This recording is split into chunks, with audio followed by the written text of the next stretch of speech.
Hi every one. இந்த வீடியோவில் நம்ம என்ன பார்க்க போகிறோம்னா ஃபோல்டர் ஸ்ட்ரக்சர் ஜென்ரேட்டர் எப்படி ஒர்க் ஆகுதுன்னு பார்க்க போகிறோம். ஸோ அங்கே வீடியோக்குள்ளே போகலாம். ஸோ இந்த இமேஜில் பார்த்தீங்கன்னா ஒரு ஃபோல்டர் ஸ்ட்ரக்சர் இருக்குது. ஸோ இந்த ஸ்ட்ரக்சர் தான் எப்படி நம்ம கிரியேட் பண்ணுறதுன்னு பார்க்க போகிறோம்.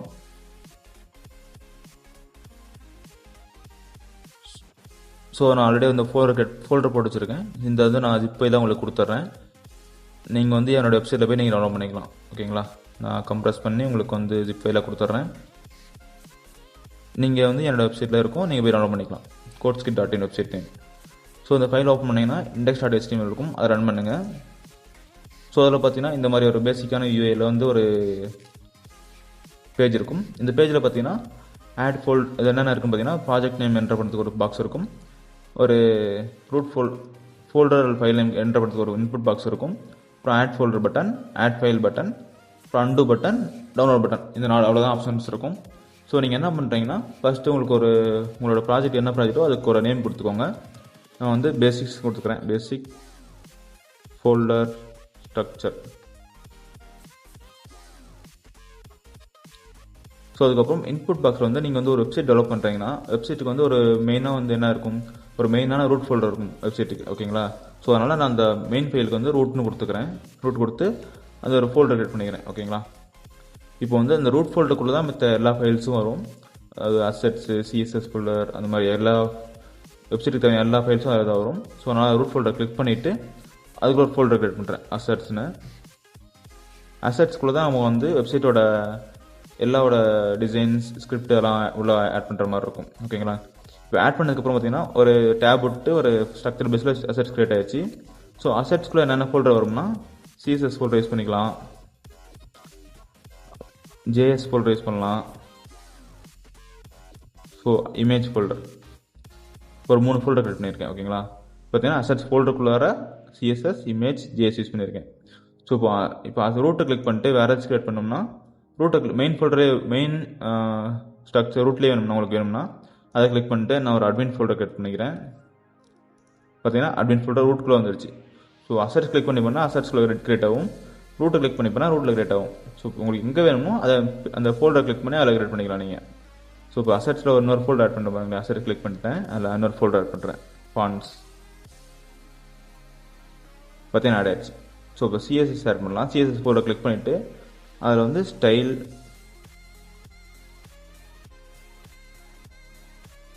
.css.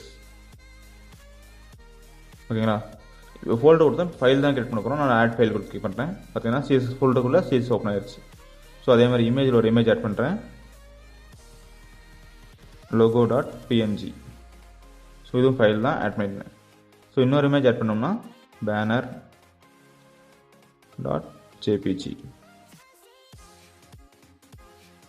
ஸோ பார்த்தீங்கன்னா கிரியேட் ஆயிடுச்சு.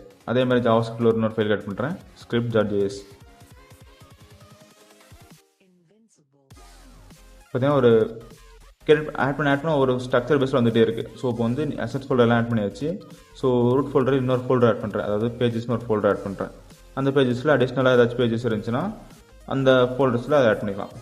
ஸோ பேஜஸ் கிளிக் பண்ணிவிட்டு header.html, footer.html. ஸோ ஆட் பண்ணிக்கலாம். இப்போ வந்து இண்டெக்ஸ் ஃபைல் வந்து ரூட் ஃபைல் தான் ஆட் பண்ணணும். ஸோ இண்டெக்ஸ் ஃபைல் வந்து ரூட் ஃபைல் ஆட் பண்ணுறேன், index.html.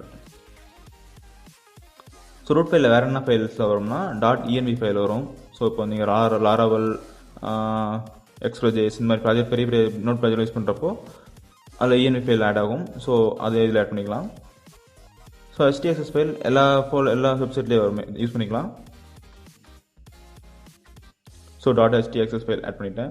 ஸோ இந்த மாதிரி நீங்கள் உங்களுக்கு என்ன தேவையோ எல்லா ஃபோல்டரும் நீங்கள் இதில் ஆட் பண்ணிக்கலாம். ஸோ ரூட் ஃபோல்டர் வந்து நீங்கள் இன்க்ளூட் ஃபோல்டர் யூஸ் பண்ணிக்கலாம், அதாவது கன்ஃபிகரேஷன் ஃபைல், அதாவது டேட்டாபேஸ் கன்ஃபிகரேஷன் ஃபைல் யூஸ் பண்ணனால இன்க்ளூட் ஃபோல்டர் கிரியேட் பண்ணிக்கிறேன். இன்க்ளூட் இதில் வந்து நீங்கள் வந்து கன்ஃபிக் ஃபைல் யூஸ் பண்ணிக்கலாம், அதாவது டேட்டாபேஸோட கன்ஃபிகரேஷன். ஸோ நான் PHP இப்போ அதுக்கு ஆட் பண்ணுறேன். ஸோ பார்த்தீங்கன்னா ஒரு பேசிக்கான ஃபோல்டர் ஸ்ட்ரக்சர் ரெடி பண்ணியாச்சு. ஸோ இப்போ நீங்கள் வந்து ஏதாவது தப்பாக ரெடி பண்ணிட்டீங்க, அதாவது இப்போ வந்து பேஜஸில் வந்து நீங்கள் கன்ஃபிக் தப்பாக ஆட் பண்ணிட்டீங்க, கன்ஃபிக் PHPன்னு. ஓகேங்களா, கன்ஃபிக் ஏதாவது ஃபைல் நேம் கொடுத்துட்டு தப்பாக ஆட் பண்ணிட்டீங்கன்னா ஆட் ஃபோல்டரோட ஒரு கிளிக் பண்ணிட்டீங்க, பேஜஸ்க்கு ஒரு தனியாக ஒரு ஃபோல்டர் ஆட் பண்ணிட்டீங்க, உங்களுக்கு அந்த ஃபோல்டர் தேவையில்லை அப்படின்னா அன்டு கிளிக் பண்ணிங்கன்னா லாஸ்ட்டாக எது ஆட் பண்ணிங்கன்னா அது டெலிட் ஆயிரும். ஸோ மறுபடியும் அன்டு கிளிக் பண்ணிங்கன்னா அதுக்கு முன்னாடி என்ன ஆட் பண்ணீங்களோ அது டெலிட் ஆயிரும். ஸோ இன்க்ளூட்லேருந்து கன்ஃபிக் ஆட் பண்ணியிருந்தேன், ஸோ நான் அது டெலிட் ஆயிடுச்சு. மறுபடியும் நான் ஆட் பண்ணிக்கிறேன். ஸோ ஆட் ஆயிடுச்சு. ஸோ எல்லாம் ரெடி பண்ணி முடிச்சதுக்கப்புறம் எல்லாம் செக் பண்ணிவிட்டு நீங்கள் வந்து டவுன்லோட் கிளிக் பண்ணிங்கன்னா ஸோ அந்த ஃபைல் டவுன்லோடே உங்களுக்கு வந்துடும். ஸோ அந்த இமேஜ் ஓப்பன் பண்ணுறாங்க, அது பிஎன்ஜி ஃபார்மெட்டில் வந்துடும். இப்போ பார்த்தீங்கன்னா நம்ம கிரியேட் பண்ண ஃபோல்டர் ஸ்ட்ரக்சர் ஃபுல்லாக ரெடி ஆயிடுச்சு. ஸோ இதோட ஃபைல்ஸை வந்து நான் வந்து என்னோடய வெப்சைட்டில் கொடுத்துருக்கேன். எங்கே இருக்கும்னா நீங்கள் குரோமில் போயிட்டு இல்லை ஏதாவது ப்ரௌசரில் போயிட்டு codeskit.in அப்படின்னு சர்ச் பண்ணிங்கன்னா வெப்சைட் ஓப்பன் ஆகும். ஸோ அதில் போயிட்டு கீழே ஸ்க்ரோல் பண்ணிங்கன்னா வெப்சைட் ஃபோல்டர் ஸ்ட்ரக்சர் ஜெனரேட்டர் ஸ்கிரிப்ட்னு இருக்கும். ஸோ அதை கிளிக் பண்ணி நீங்கள் பர்ச்சேஸ் பண்ணிக்கலாம். இது எப்படி பர்ச்சேஸ் பண்ணுறதுன்னா கீழே வந்துட்டு ஆட் டு கார்ட் கிளிக் பண்ணுங்கள். கிளிக் பண்ணதுக்கப்புறம் செக்அவுட் பேஜ் ஓப்பன் ஆகும். ஸோ செக்அவுட் பேஜ் போயிட்டு நீங்கள் உங்கள் டீட்டெயில்ஸ் என்ட்ரு பண்ணிவிட்டு ப்ளேஸ் ஆர்டர் கொடுத்தீங்கன்னா உங்களுக்கு வந்து பேமெண்ட் பேஜ் ஓப்பன் ஆகும். ஸோ நான் ஆல்ரெடி பர்ச்சேஸ் பண்ணிட்டேன், ஸோ நான் மறுபடியும் பர்ச்சேஸ் பண்ண விரும்பலை. ஸோ இங்கே பே பண்ணிங்கன்னா உடனே உங்களுக்கு வந்து பே ஆகிட்டு ஸோ இந்த பேஜுக்கு வந்துடும். Thank you for shopping with us வந்துடும். ஸோ கீழே ஸ்க்ரோல் பண்ணிங்கன்னா அந்த ப்ராடக்ட் நேம் இருக்கும்.